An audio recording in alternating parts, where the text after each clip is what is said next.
안녕하세요. 남편을 떠나보낸 지 벌써 8년이라는 세월이 흘렀네요. 그 사람이 눈에 아직도 아른거리는 걸 보면 아직은 완전히 떠나보낼 준비가 되지 않았나 봅니다. 좀 있으면 남편의 기일인데요. 그리움의 마음으로 이곳에 몇 자 적어보려고 해요. 너무 힘들고 외로운 인생을 살다 간 사람이거든요. 많은 사람들의 추모를 받았으면 좋겠다는 생각에 사연을 적어봅니다. 남편과는 소개로 만나 평범하게 연애하고 남들이 결혼할 때 저희도 결혼 준비를 하게 됐어요. 그런 과정에서 시댁이 본색을 드러내기 시작하더라고요. 만만치 않은 집안이라는 걸 그때 딱 느꼈네요. 사실 결혼 조건으로 따지면 남편이 그리 좋은 환경은 되지 못했어요. 누나 셋이 줄줄이 있는 데다가 악독한 시어머니까지 시집살이가 훤히 보이는 그곳에 스스로 들어가는 것 자체가 미친 짓이라고 주변에서 말리곤 했습니다. 하지만 사랑이 뭔지 참. 그때는 그게 귀에 들어오지 않았네요. 집안의 유일한 아들이었기 때문에 시부모님 또한 제 남편에 대해 기대하는 것도 많았고 바라는 것도 많으셨어요. 결혼 전에 시어머니는 저를 따로 부르시더니 종이를 몇 장 건네주시더라고요. 종이에는 빽빽하게 글씨가 적혀 있었어요. 제가 결혼하고 지켜야 할 일명 며느리 의무 목록이었죠. 우리 집안에 시집 오려면 기본적으로 지켜야 할 사항이다. 달달 외워.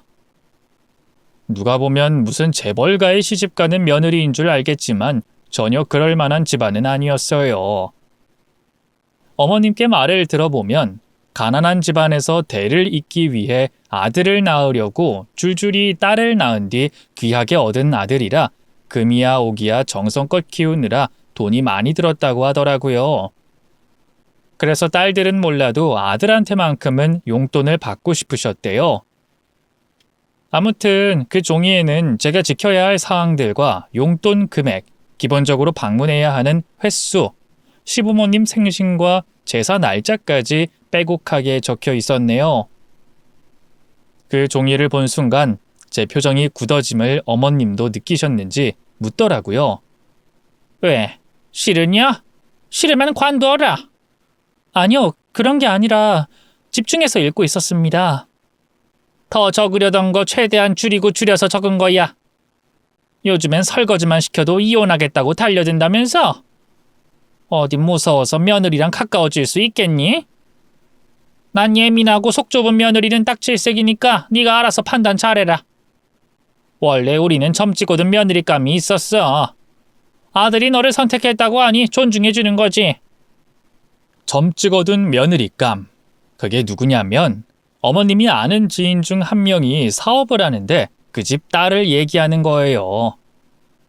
떡줄 사람은 생각도 안 하는데 혼자 며느리감이라고 생각하고 계신 거였더라고요. 둘은 사귄 적도 없고 심지어 호감조차 가진 적도 없었대요.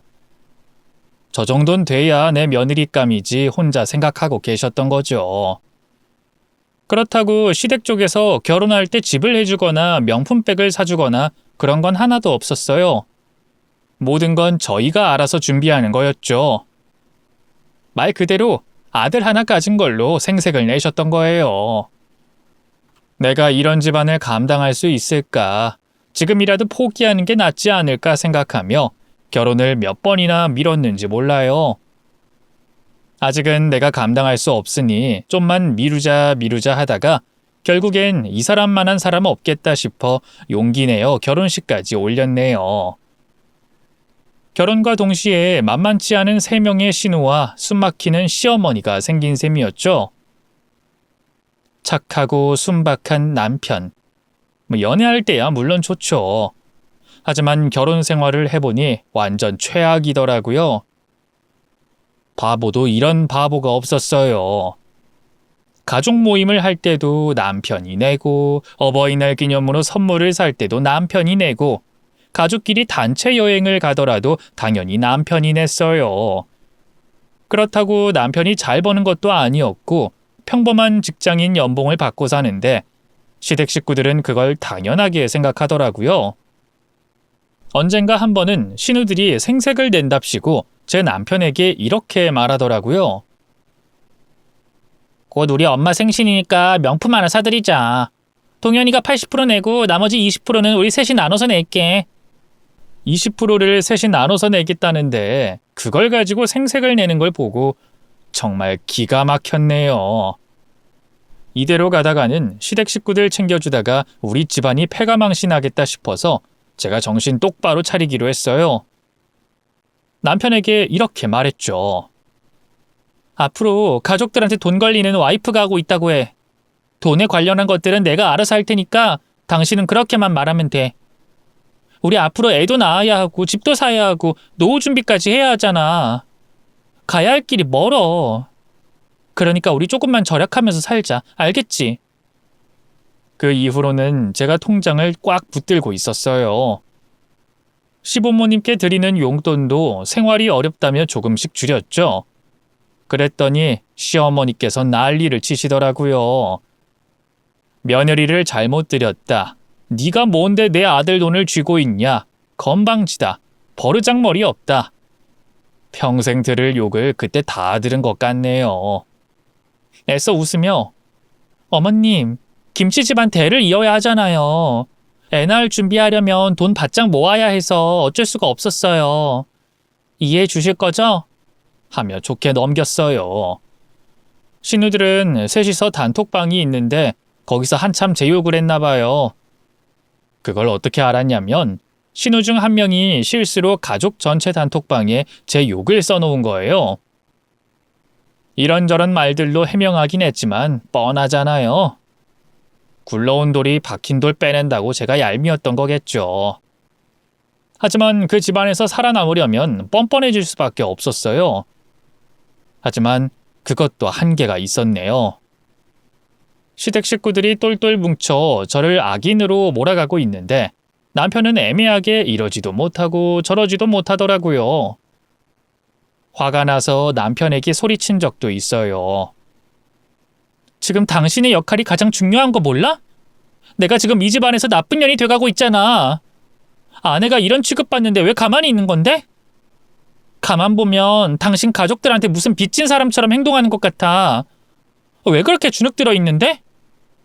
곱게 자란 아들이잖아. 엄마한테 어리광도 부리고 떼도 쓰고 때로는 원하는 거 말할 수도 있는 거잖아. 왜 이렇게 혼자 철이 들어 있는 건데? 미안해. 내가 노력할게. 노력한다는 말만 하지 말고 제발 행동으로 좀 보여줘. 제일 큰 이혼 사유가 고부 갈등인 거 몰라? 나 지금 시댁 식구들 때문에 머리가 지끈거리거든? 가족만 중요하고 아내는 안 중요해? 당신한테 부모님이 그렇게 큰 존재야? 아내를 잊고 살 만큼? 아니, 부모님이잖아. 키워주신 은혜에 보답하고 싶은 마음 때문에.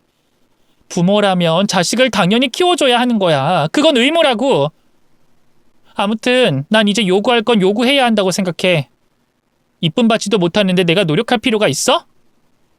난 나를 좋아해주고 아껴주고 사랑해주는 사람한테만 보답할 거야. 그러기에도 시간은 턱없이 부족해. 더 이상 지치고 힘들어서 며느리로서의 의무를 포기한 적도 있었어요. 그랬더니 남편이 중간에서 진땀을 빼더라고요. 며느리가 갑자기 버릇없이 나오니 단단히 벼르고 계셨던 게 분명했어요. 얼마 후 시어머니는 신우들을 대동해서 저희 집에 난입하셨어요. 그리고 대뜸 이런 말을 꺼내시더라고요.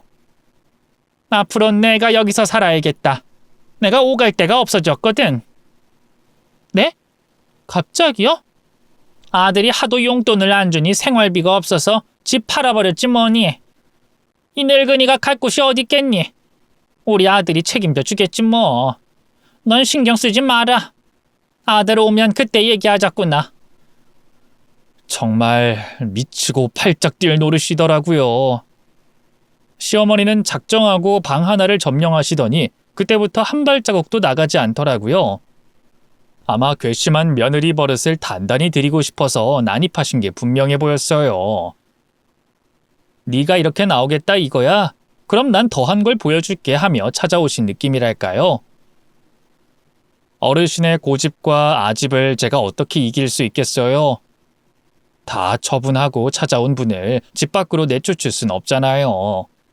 게다가 남편이 그런 시어머니를 보며 어쩔 줄 몰라 하는 게 보여서 그냥 제가 두 손 두 발 다 들었죠 뭐. 생각해보면 시어머니의 목표는 애초부터 합가였던 것 같아요. 시도 때도 없이 집값이 비싸다며 합치는 게 어떠냐는 말을 자주 하셨거든요. 결국엔 원하는 대로 하게 됐네요. 뭐 그렇다고 단둘이 살고 있는 좁은 신혼집에 시부모님을 모실 순 없어서 결국엔 저희 집도 처분하고 시어머니 돈과 저희 돈을 합쳐서 좀 더 넓은 집에 들어가 합가를 시작하게 됐습니다. 떨어져 있을 때도 자주 부딪혔는데 붙어 사니 얼마나 지옥이었겠어요. 그야말로 매일이 전쟁이었습니다. 내가 전생에 무슨 죄를 지어서 이 악독한 시어머니를 만난 것일까 하며 제 탓을 하게 되더라니까요. 하지만 돌이켜보니 그때까진 가벼운 갈굼 정도였어요. 오랫동안 기다려왔던 임신 소식을 듣자마자 기뻐서 시부모님께 알려드렸더니 시어머니께서 이렇게 말씀하시더라고요. 낳아봐야 알지. 딸 낳으면 아무짝에도 쓸모없다. 그게 임신한 며느리한테 할 소린가요? 그땐 저도 서러워서 울컥한 마음에 대들었네요. 딸이면 뭐 어때요? 자식은 다 귀하지. 어머님도 딸 셋 낳으셨잖아요. 아들 하나 얻으려고 딸 셋을 낳은 거지. 애초에 아들이 나왔으면 딸들 가지지도 않았어. 아무리 요즘이 뭐 아들 딸 구분 없이 낳아 키운다고 하지만 아들이 귀한 건 변함없다. 며느리의 가장 큰 역할이 뭐겠어? 대를 잇도록 자식을 낳아주는 거야. 그러려면 당연히 아들을 낳아야지. 그 이후로도 시어머니는 입버릇처럼 아들 낳아야 한다. 딸은 쓸모없어. 하시며 저에게 스트레스를 주셨어요. 그 말도 참 모순인 게 시어머니는 딸만 편애하고 계셨거든요. 아들한테는 용돈에 선물에 얹혀 살기까지 오만 것들을 요구하고 못살게 구시면서 아들이 최고래요. 딸들은 항상 불쌍하고 가여운 애들이라며 손수 용돈까지 주시면서 아들한테는 집까지 팔아서 부모를 봉양하라고 하는 게 말이 되나요? 깨물어서 안 아픈 손가락 없다고는 하지만 제가 볼 땐 시어머니는 아들을 사랑하시는 게 아니라 자신의 인생을 보장해주는 보험 정도로 생각하시는 것 같았어요. 차마 이 말을 남편에게 하진 않았지만 남편도 속으로 느끼고 있었겠죠.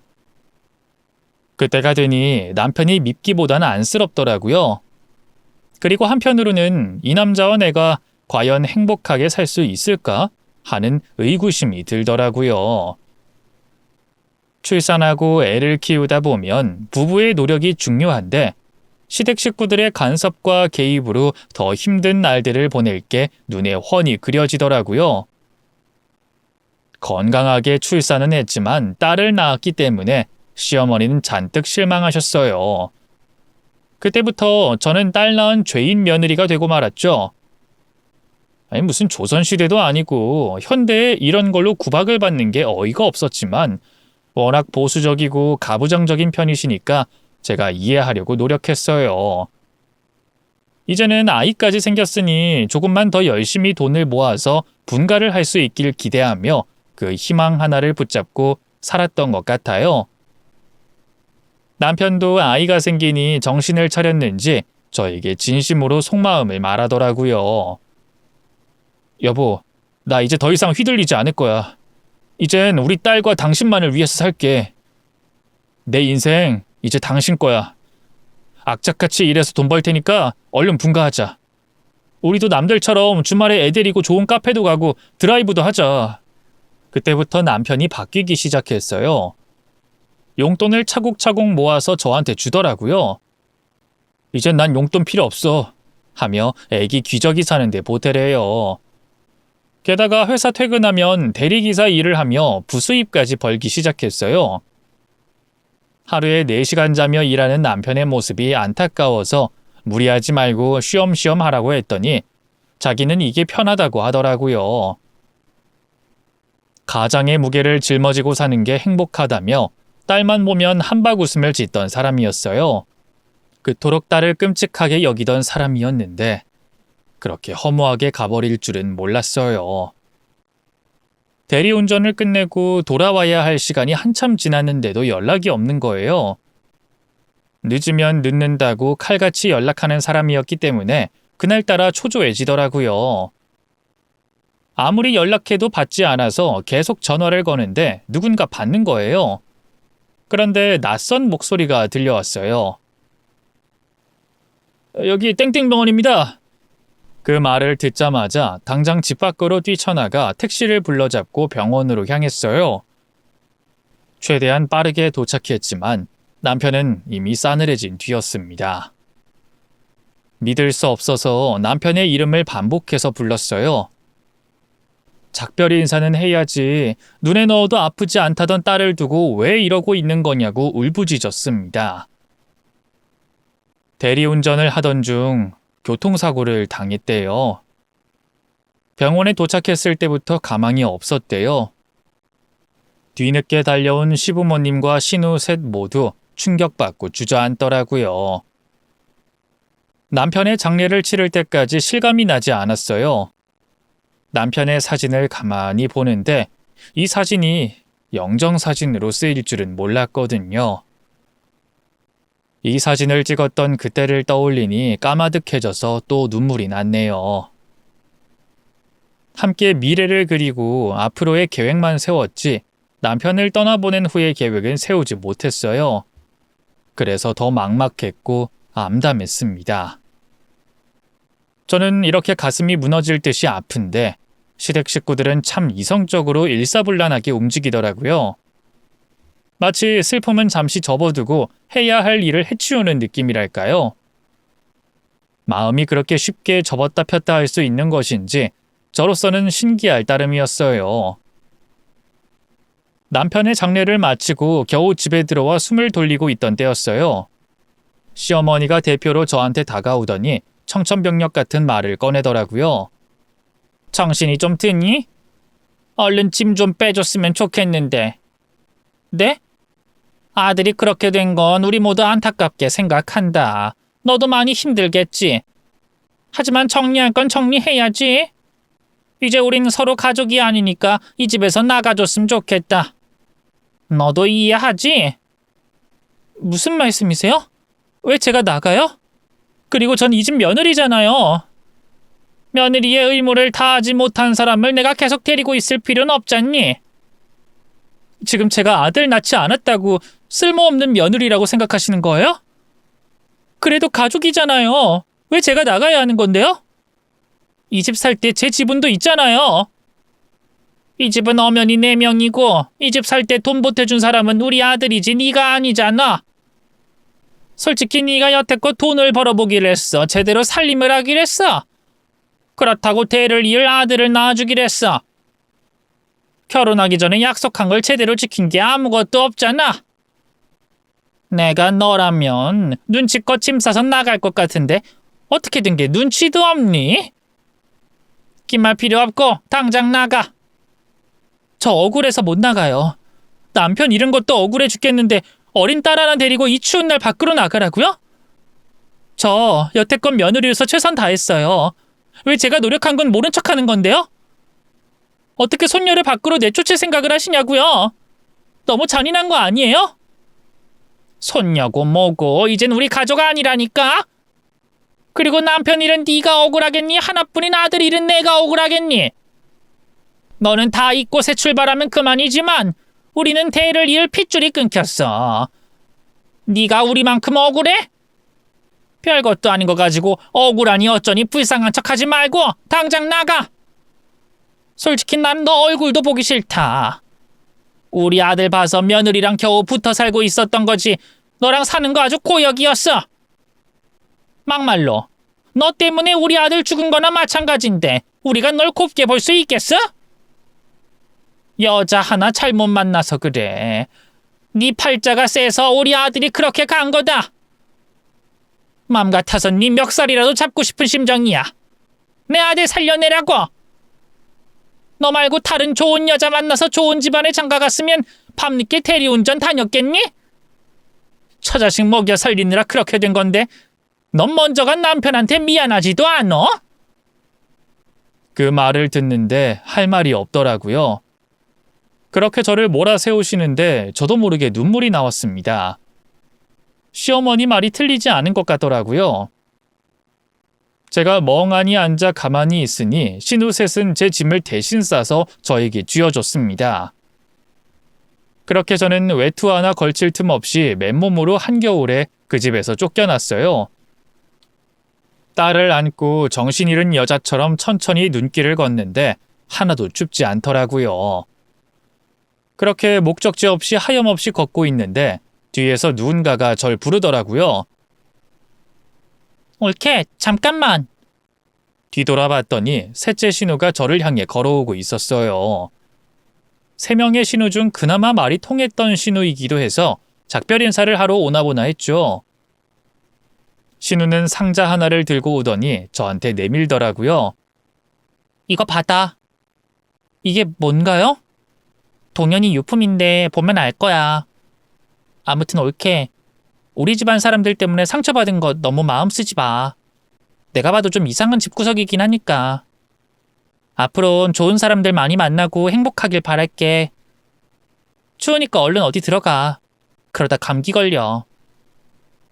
전 결국 갈 곳이 없어서 친정집으로 향했습니다. 하나뿐인 딸 시댁에서 이쁨 받고 살 줄 알았는데 남편도 잃고 시댁에서 쫓겨났다고 하니 저희 부모님도 눈물을 흘리시더라고요.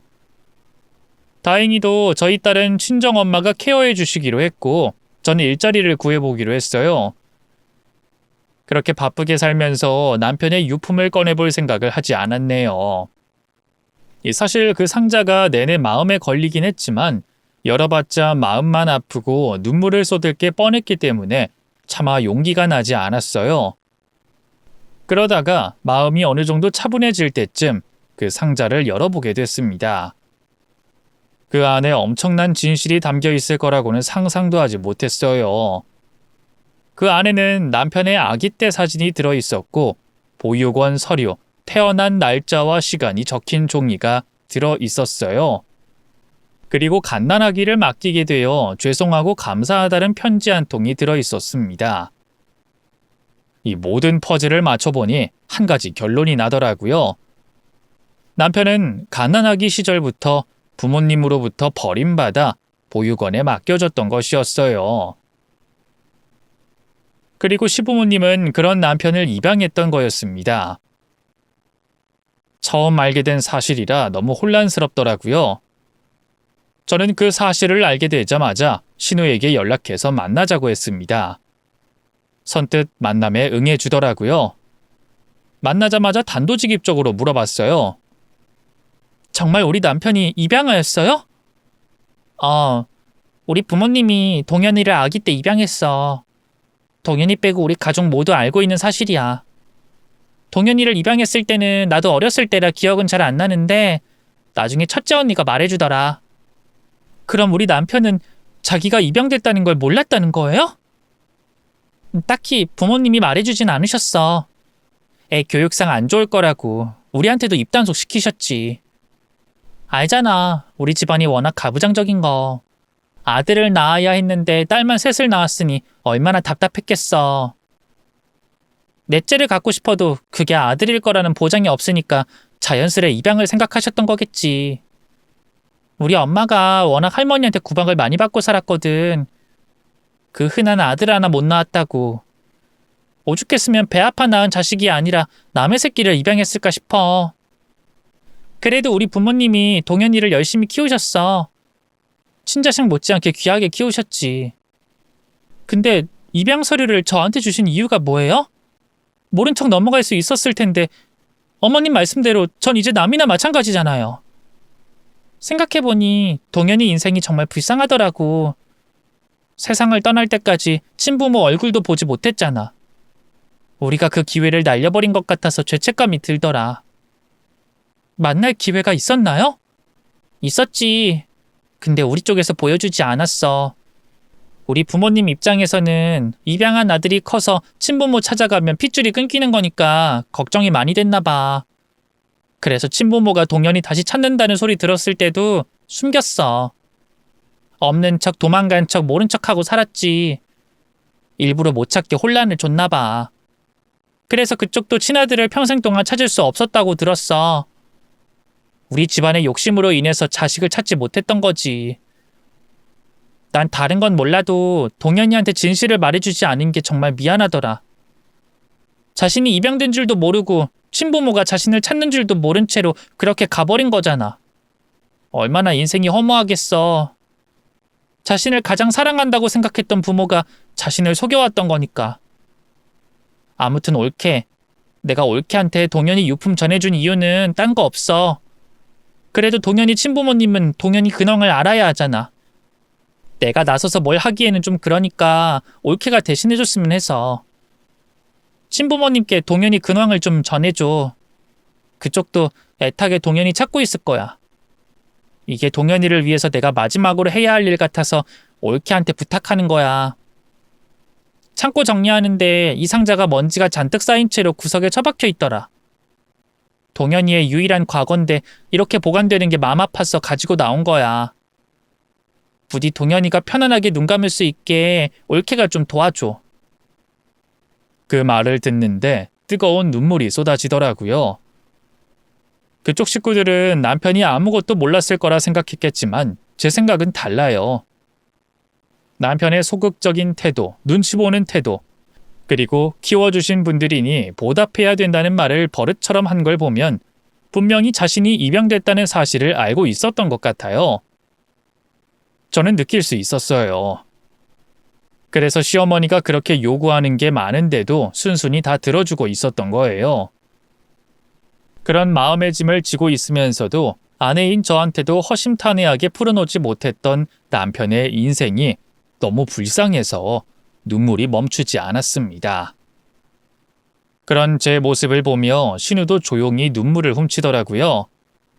그래도 진실을 알려준 사람이 단 한 사람이라도 있다는 사실에 감사했습니다.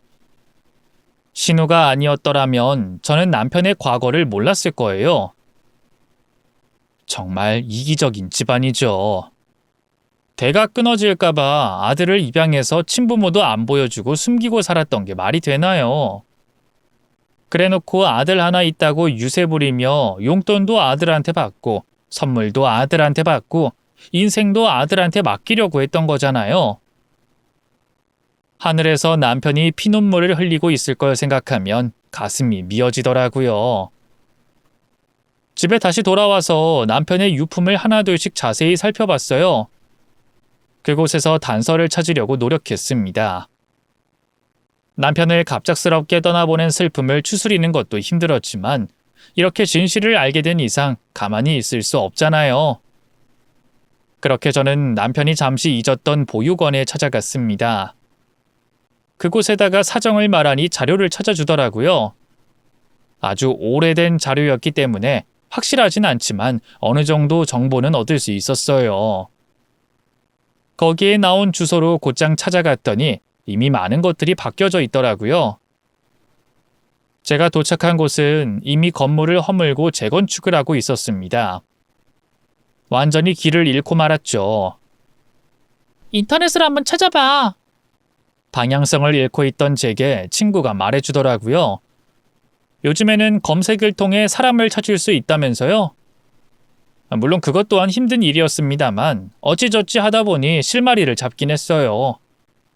제가 알고 있는 주소지에서 오랫동안 슈퍼를 운영하던 분을 알게 되고 또 그분께 동네 주민을 소개받고 이런 식으로 꼬리에 꼬리를 물고 사람을 찾아가게 됐죠. 그리고 어렵게 전화번호를 얻게 됐죠. 동명이인일 확률도 높았고 확실하지 않은 정보로 불쑥 찾아가기 망설여졌지만 이상하게 맞을 거라는 예감이 들더라고요. 그래서 조심스레 그 번호로 문자를 보내봤어요. 나는 이런저런 사정이 있는 사람이고 남편이 있는데 그 사람이 보육원에 맡겨졌다가 입양된 사람이다.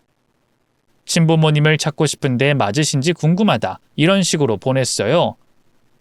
그랬더니 잠시 후 답장이 오더라고요. 만나보고 싶다고요.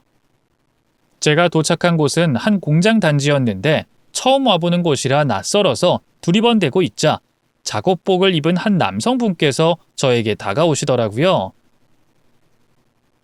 저 혹시 오늘 방문해 주시기로 한... 네, 맞습니다. 여기로 오시면 됩니다. 그분은 저를 데리고 공장 안으로 들어갔어요. 둔탁하게 생긴 엘리베이터를 타고 몇 개의 문을 통과하고 나니 번듯하게 생긴 사무실이 보이더라고요. 그리고 사무실 복도 끝에 위치한 사장실이 있었어요. 그분은 문을 손수 열어주며 들어가시면 됩니다 하고 저를 안내해 주시더라고요. 얼떨결에 그 안으로 들어갔더니 초조하게 서 있는 나이 드신 남자분 한 분이 저를 향해 걸어오시더라고요. 괜히 어색해서 제가 먼저 인사를 드렸어요. 안녕하세요. 정소희라고 합니다. 우리 아들에 대해서 알고 있다고요? 네, 그래서 찾아왔습니다. 저는 신우에게 받은 유품 상자를 조심스레 그분께 전달했어요. 그분은 그 안을 들여다보시더니 눈물을 흘리시더라고요. 주름진 손으로 이것저것 만져보시며 흐느끼시는데 차마 말을 덧붙일 수가 없겠더라고요. 그분은 한참을 그 안을 보시더니 고개를 들어 저에게 물어보셨습니다. 우리 아들 지금은 어디 있습니까? 그게... 꺼내기 어려운 말이라 만날 때까지 말씀드리지 못했어요. 이제는 그 소식을 전해드려야겠다는 생각으로 겨우겨우 사연을 말씀드렸죠. 남편의 사망 소식을 말씀드리자 그분은 고개를 푹 숙인 채로 한참을 말씀이 없으셨습니다. 그리고는 읊조리시더라고요. 아빠가 죄인이다. 이런 소식 전하게 돼서 죄송합니다.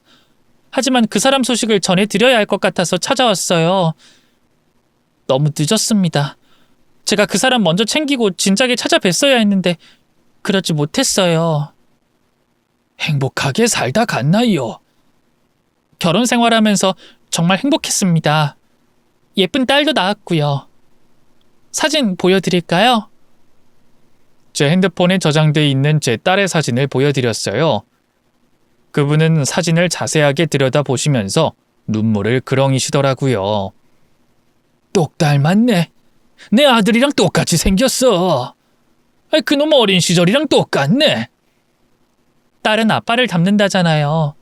그 사람 판박이었어요. 애교도 많고 하는 짓이 어찌나 이쁜지 몰라요. 지금이라도 날 찾아와줘서 고마워요. 내가 얼마나 애타게 아들을 찾았는지 몰라. 영원히 소식조차 들을 수 없을까봐 걱정하고 또 걱정했는데 이렇게라도 찾아와 주니 고맙네. 좋은 소식 들려드렸어야 했는데 사실 찾아뵐까 말까 고민 많이 했어요. 차라리 모르시는 편이 더 낫지 않을까 싶기도 하고 괜히 주제 넘은 행동인가 싶기도 해서 저도 지금 제가 옳은 행동을 하고 있는지 모르겠습니다. 듣기로는 아주 어렸을 때 보육원에 맡겨졌다고 들었어요. 그랬지요. 그때는 우리가 부모로서 제대로 아이를 키워줄 형편이 안 됐으니까. 하던 사업이 쫄딱 망해버려서 방법이 없었어요. 밥 먹을 돈이 없어서 일주일 내내 굶고 집도 없어서 노숙자 생활하는데 아이를 건강하게 키울 자신이 없었어요. 그래서 어쩔 수 없이 보육원에 맡겼죠. 그때는 잠시 맡기고 나서 금방 다시 찾으러 가려고 했어요. 그렇게 악착같이 돈 벌며 1년이 지나고 2년이 지나고 3년이 지나고 이제야 겨우 숨쉬고 살만해질 때쯤 다시 찾으러 갔을 때 아들의 입양 소식을 들었어요. 아무것도 모르는 갓난아기가 좋은 곳에 입양 갔다고 하니 차라리 우리의 존재를 모르는 게 낫겠다 싶어서 뒤에서 묵묵히 응원해 주려고 했건만 부모 마음이 어찌 그리 되나요? 다시 찾아오고 싶어서 사방팔방 찾아 헤맸지. 근데 이상하게 주소를 찾아가면 이사가 버리고 없고 또 바뀐 주소를 찾아가면 이사가 버리고 없더라고요. 나중에 아이가 가출해버렸다고 하길래 가출한 아들 찾으러 전국을 돌아다녔지요. 그렇게 아들만 찾다가 우리 안사람 말기암에 걸려서 세상 먼저 떠나고 말았지. 죽기 직전까지도 아들 얼굴만 볼 수 있다면 소원이 없겠다고 임종 직전까지 태환아 하고 울부짖고 갔어요. 그 사람 이름이 태환이었나요? 우리가 지어준 이름이 태환이었지요. 그래도 나는 죽기 전엔 얼굴 한번 보고 갈 수 있을 줄 알았는데 이제 와서 아들 녀석한테 좋은 거 해줄 수 있게 됐는데 너무 늦어버렸네요. 그때 보육원에 맡기지 말고 우리가 키웠어야 했는데 다 내 탓입니다. 못난 아빠 만나서 태환이가 그렇게 고생하다 간 겁니다. 아닙니다. 아버님 잘못 아니에요. 그 사람 충분히 아버님 마음 이해했을 거예요. 그 사람 정말 성실하고 착한 사람이었어요. 살아있었더라면 아버님 진심으로 반겼을 거예요. 그날 저는 그분과 천천히 오랫동안 남편에 대한 이야기를 길게 나눴습니다. 어쩔 수 없이 아이를 보육원에 맡길 수밖에 없었던 상황. 해외까지 나가서 힘들게 돈을 벌고 또 실패하고 또 돈을 벌고 다시 사업을 일으켰던 그 과정. 아들을 찾을래야 찾을 수 없었던 그 험난했던 고난을 듣다 보니 시간이 훌쩍 지나가더라고요. 헤어질 때쯤 그분은 저에게 간곡하게 부탁을 하시더라고요. 우리 다음에도 만날 수 있을까? 그럼요. 조만간 또 찾아뵙겠습니다. 저기, 다음에 만날 땐 그 아이도 같이 볼 수 있을까? 저희 딸이요? 네, 데리고 올게요. 그 이후로 그분과 몇 번 만남을 이어갔어요. 제 딸을 데리고 가기도 했고 남편이 머물고 있는 곳에 모시고 가기도 했습니다. 핸드폰에 있는 남편 사진을 하나씩 인화해서 앨범을 만들어 선물해 드렸어요. 그랬더니 눈시울이 붉어져서 정말 고맙다고 하시더라고요. 평생을 그리워했을 아들이었을 텐데 이렇게나마 해드릴 수 있어서 다행인가 싶기도 하고 아무튼 그분을 만날 때면 마음이 많이 울컥하더라고요. 제 딸은 어느새 그분을 할아버지라고 부르며 잘 따르더라고요. 애들이 원래 선물에 약하잖아요. 할아버지를 만날 때마다 선물을 한가득씩 사주니 잘 따를 수밖에 없었죠. 애 버릇 나빠진다고 그만 좀 사주시라고 하면 아이 내가 손녀 선물 사주는 게 소원이었어. 아이 좀 봐주면 안 될까? 하며 가방 가득 장난감으로 담아 오시더라고요. 그러던 어느 날이었어요. 저를 부르시더니 봉투 하나를 건네주시더라고요. 이게 뭐예요? 계좌번호 몰라서 일단 봉투에 담았어. 다음부턴 귀찮게 오지 말고 계좌 적어주고 가. 돈을 왜 저한테? 우리 아들한테 못해줬던 거 우리 며느리한테 보답하려고 해. 그러니 부담 갖지 말고 받아. 애 키우느라 힘들게 일하고 있다면서. 정말 하고 싶은 일이 아니라면 그만두고 육아에 집중했으면 좋겠구나. 하고 싶은 일이 있거나 배우고 싶은 일이 있다면 거기에 집중해도 좋고. 그럼 내가 애 봐주는 사람 고용해주마. 저기 아버님, 저는 이러려고 아버님 찾아뵌 게 아니에요. 알아. 나도 다 알지. 하지만 말이다. 난 이 마음의 짐을 좀 내려놓고 싶었어. 그럴 수 있게 도와줄 수 있을까? 내가 자식이 있기래 가족이 있기래. 남은 건 우리 며느리랑 손녀뿐인데 이마저도 못 도와주면 난 인생의 의미를 잃게 돼. 아무래도 우리가 만난 게 보통 인연이 아닌 것 같아서 그래. 하늘에 있는 우리 아들이 우리를 연결시켜준 것 같아서 난 최선을 다하고 싶어. 그러니까 내 도움 부담 갖지 말고 받아라. 내가 열심히 살아온 건 다 우리 아들을 위해서야. 며느리가 대신 내 성의를 받았으면 좋겠구나. 시댁에서 쫓겨나고 정말 힘들게 살고 있었거든요. 근데 갑자기 시아버지가 떡하니 나타나더니 제 구세주가 되어준 셈이었어요. 시댁에서 지옥을 경험하고 또 시댁에서 구원을 받게 된 게 믿어지시나요? 아버님은 저에게 생활비뿐만이 아니라 딸과 함께 살 집도 마련해 주셨습니다. 그리고 애엄마가 돈에 쪼들리면 안 된다고 비상금도 두둑히 챙겨주셨어요.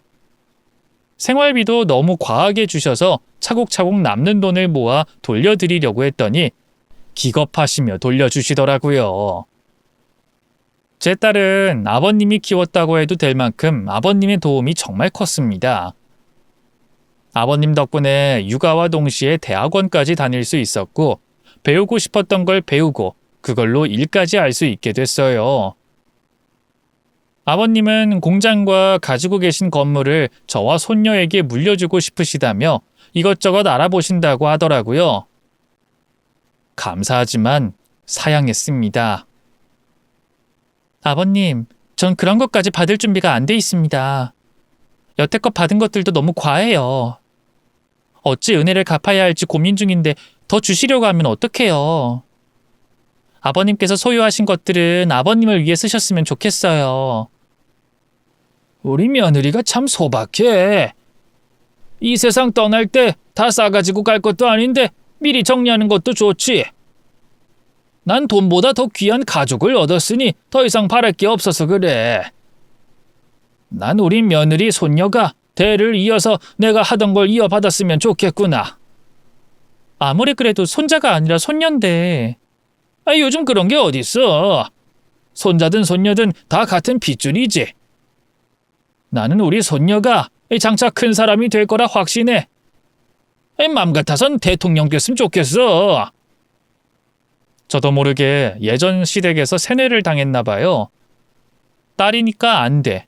딸이니까 불가능해. 이런 생각들을 저도 모르게 하고 있더라고요. 아버님 말대로 제 딸은 큰 사람이 될 수 있는데 말이에요. 덕분에 많은 걸 깨달았습니다. 아버님의 응원에 힘입어 저는 전문직 자격증을 따기 위해 준비를 하기 시작했고 제 딸도 안정적으로 키울 수 있게 됐어요.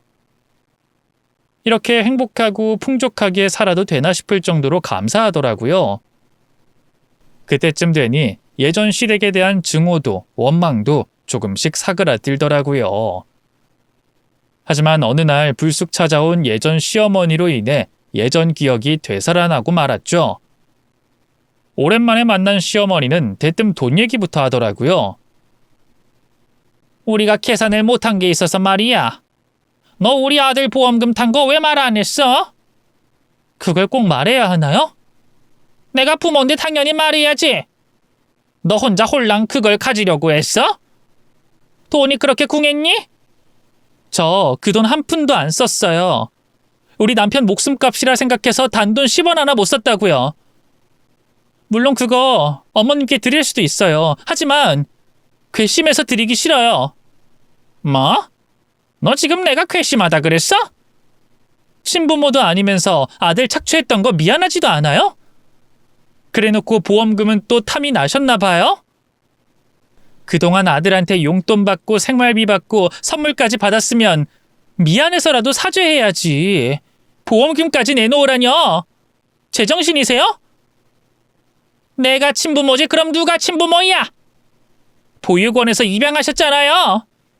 그래놓고 친부모가 찾았을 때 일부러 숨기셨잖아요. 도망 다니셨다면서요? 부끄럽지 않으세요? 우리 남편한테 친부모 얼굴 보여주는 게 그렇게 싫으셨어요? 그 사람은 무슨 죄예요? 살면서 한 번도 부모 얼굴도 못 보고 간 그 사람 불쌍하지도 않아요? 평생 친부모도 아닌 사람을 봉양하느라 인생 바치다가 간 사람이에요. 자기한테 마음 없는 거 알면서도 키워준 은혜 갚겠다고 최선을 다해 노력한 사람이라고요. 제발 좀 창피한 줄 아세요. 너 그건 어떻게 알았어? 누가 말해줬어? 제가 직접 그 사람 친아버지 찾았어요. 그분이 아들 찾으려고 인생을 바치셨대요. 찾으려고 하면 멀어지고 찾으려고 하면 사라져서 아들 얼굴조차 볼 수가 없었대요. 양심의 가책 같은 거 안 느껴지세요? 미안한 마음 안 드세요? 저랑 같이 그분한테 가서 사과드릴까요? 내가 왜? 버린 아들 잘 키워줬으면 그쪽이 오히려 나한테 감사해야지. 우리 아니었으면 길거리에 나 앉아서 얼어 죽었을 거야. 그 사람 지키지 못한 것 같아 미안해서 이렇게 가슴이 아픈데 어머님은 왜 이렇게 당당하세요?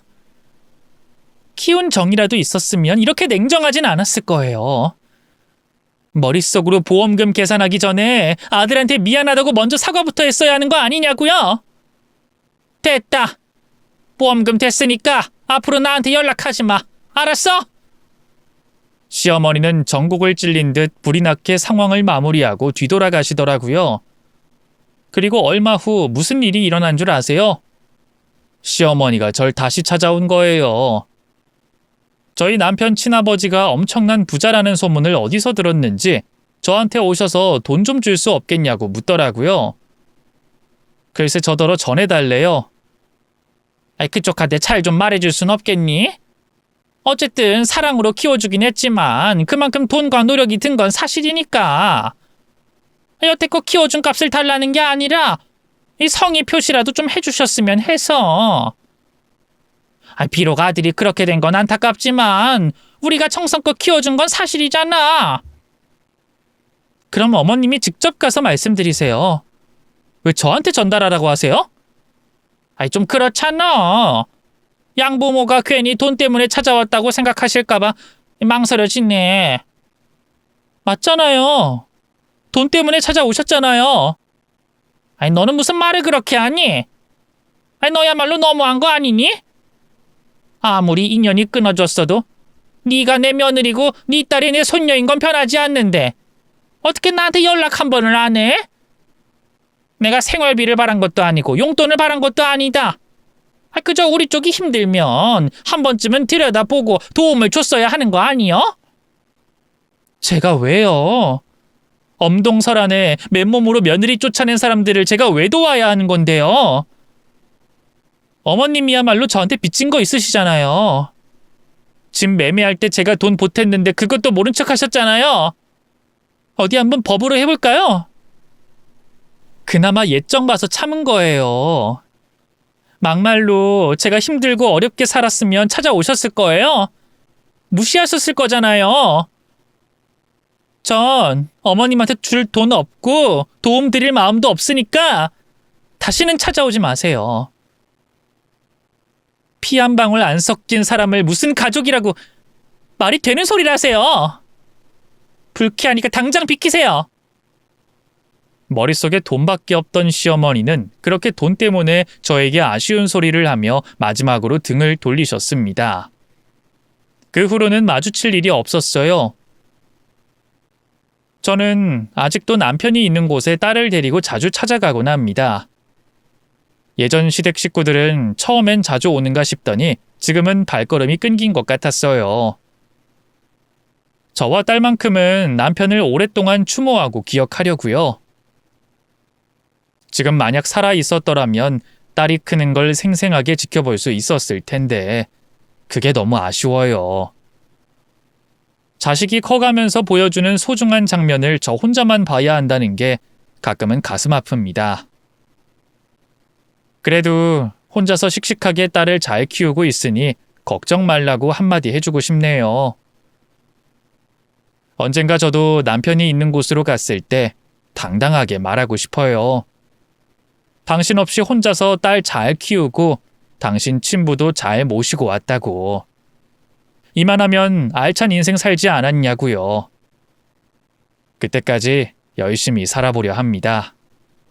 많은 응원 부탁드려요. 저는 이만 줄이겠습니다. 여러분의 앞길에 항상 행복과 행운이 따르길 기원할게요. 안녕히 계세요.